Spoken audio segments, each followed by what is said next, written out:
داداش نیم. داداش جان 10 کیلو ماهی بده. اول برای ایشونو. به روی چشم.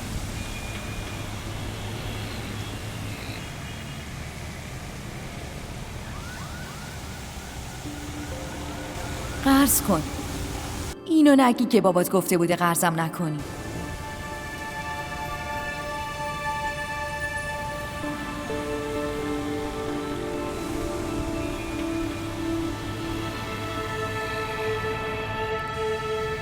شما چقدر میخواین؟ نیم کیلو.